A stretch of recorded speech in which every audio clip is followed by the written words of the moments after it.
40, 50 세대는 야 너네가 뭘 알아? 우리가 민주화를 만들었고 이까지 왔단 말이야 라고 하면서 20, 30 세대를 또 폄하하면서 세대 갈등, 세대의 충돌이 일어나게 됐다. 40, 50 세대가 왜 민주당을 지지하고 왜 좌경화됐을까? 왜 민주당에 대해서 우호적이고 민주당에서 하는 비합리적인 정책이라든가 또는 잘못된 실정에 대해서 눈을 감고 목소리를 제대로 내지 않을까?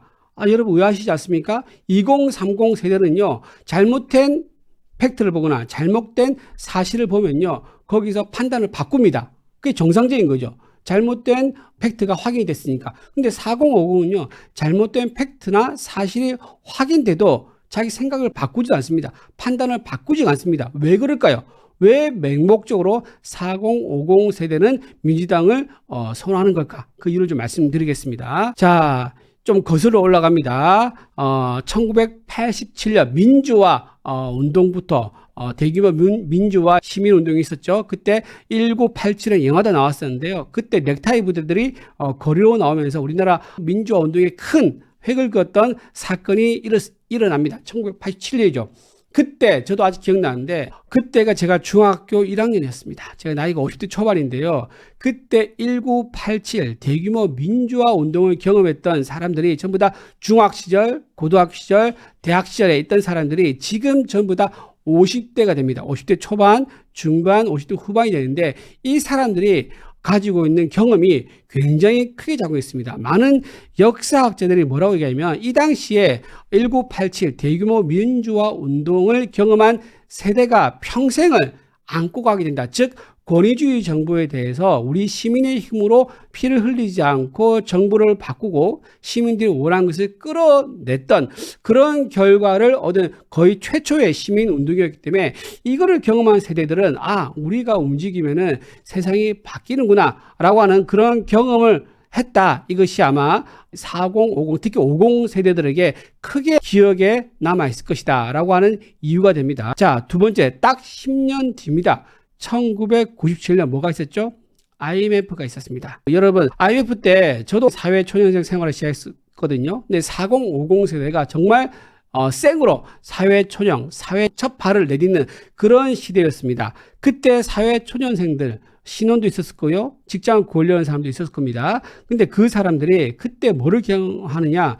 대량 실업을 경험합니다. 아버지 세대 또는 형님 세대들이 취직했다가 잘리는 거 또는 아버지가 회사 다니다 잘려가지고 애들 모아놓고 얘들아 지금부터 우리가 어려운 길을 가야 되니까는 전부 다들 아껴 써라. 아버지가 얼마나 빨리 직장을 다시 구할지 모르겠지만 지금 당분간은 우리 집 사정이 어렵다라고 하면서 가족들을 모아놓고 얘기했던 거. 저는 아직도 기억납니다. 저희 아버지가 식구들 모아놓고 1997년경이었는데 어렵기 때문에 엄마한테 돈 아껴 써라. 그리고 자녀들한테 너네도 이제 알바를 좀 해가지고 스스로 돈을 벌면 좋겠다라고 얘기했던 게 기억이 나요. 그런 적이 있는데 그런 경험을 한 세대가 바로 40 세대가 많습니다. 그때 어떤 생각을 하게 되면 사람들이 국가의 경영 능력, 국가가 국민들에게 주는 복지 제도의 중요성 이런 것들을 경험합니다. 즉 현재 이 상황은 내가 잘못해서 경험한 것이 아니라 국가가 잘못 운영됐기 때문에 IMF라는 그런 사태를 맞았고 그 피해를 내가 직접 개인이 있기 때문에 이거는 내가 잘못해서 지금 현재 이 어려운 상황이 아니야 라고 하면서 국가가 잘못했다.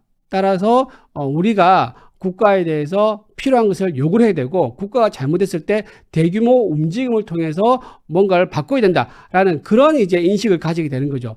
1987년대 민주화 운동 그리고 1997년대 IMF 이런 게 터지면서 이 시기를 경험했던 세대들은 무의식 속에서 시민들의 힘 그리고 국가의 잘못 또는 권력의 어떤 남용이라든가 이런 것들이 나한테 피해를 직접 주는구나. 내가 시민들과 함께 내 동료와 친구들과 함께 힘을 모아서 싸우면은 이게 바로 잡을 수 있다라는 것을 경험하는 세대가 됩니다. 그러면서 서서히 민주당과 가까워지는 민주당과 동기화되는 그런 상황이 된 거죠. 왜냐하면 그때 당시 국민의힘은요 과거 보수 정권에서 한나라당 시절 그 전에 올라가면 더 보수적인 이제 세력이 되는데 그때 그 보수 정권은요 그 당시에 상당히 권위주의였습니다. 권위주의적이고 시민들과 함께 살을 부딪히기보다는 이미 제도권에 시험을 봐서 들어온 사람들끼리 내가 국가를 잘 이끌 테니까 너희들은 따라와, 이런 식이었었는데,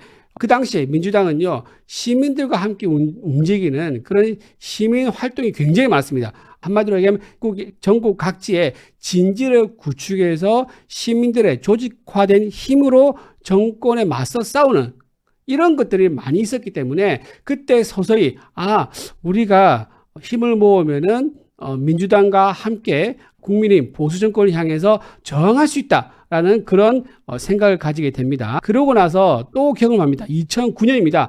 노무현 전 대통령이 사망합니다.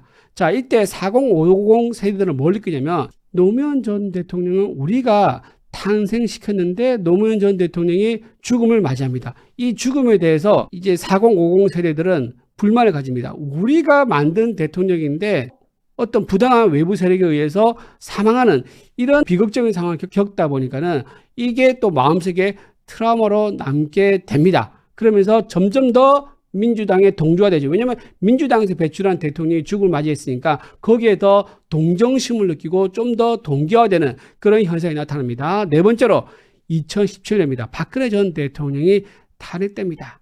그러면서 탄핵에서 가장 큰 충격이 뭐였죠? 바로 촛불 집회를 통해서 그 이미지가 아주 선명하게 4050 세대의 머릿속에 박힙니다.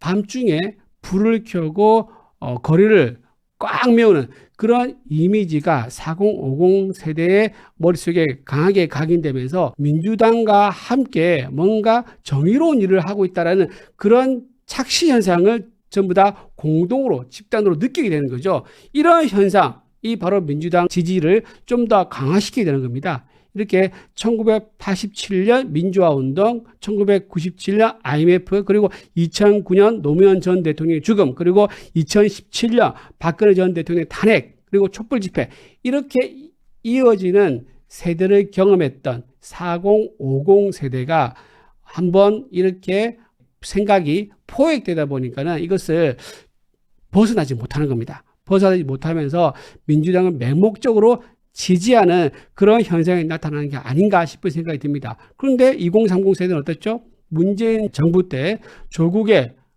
자녀 입시 비리를 보면서 공정성에 눈을 뜹니다. 조국은 공자님 말씀하면서 세상 모든 것을 다 심판하는 윤리심판원처럼 얘기하더니 이중적이다, 위선적이다, 내로남불이다 라고 하는 것을 경험하면서 거리로 나오죠. 거리로 나와서 조국 구속을 외쳤고요. 또 아까 말씀드린 이 세대들, 민주당의 조직화된 그 시민사회 운동에 포획된 4050 세대도 거리에 나옵니다. 그러면서 2030 세대와 4050 세대가 거리에서 충돌합니다. 한쪽에서는 조국 수호, 한쪽에서는 조국 구속을 외치면서 거리에서 맞붙는 그런 현상이 일어나게 되는 거죠. 그게 지금까지 이어지고 있는 거고요. 그래서 2030 세대는 우리에게 실제 이익을 주지 못하고 우리가 노력한 만큼 얻어가지 못하는 그런 세상을 만드는 민주당 우리는 인정할 수 없다라고 싸우는 거고요. 4050 세대는 너네가 뭘 알아? 우리가 민주화를 만들었고 우리가 전 대통령의 죽음까지도 경험하면서 이까지 왔단 말이야 라고 하면서 2030 세대를 또 폄하하면서 너희들은 뭘 몰라? 라고 하는 세대 갈등, 세대의 충돌이 일어나게 됐다. 그렇게 현재 상황을 좀 말씀드릴 수가 있습니다.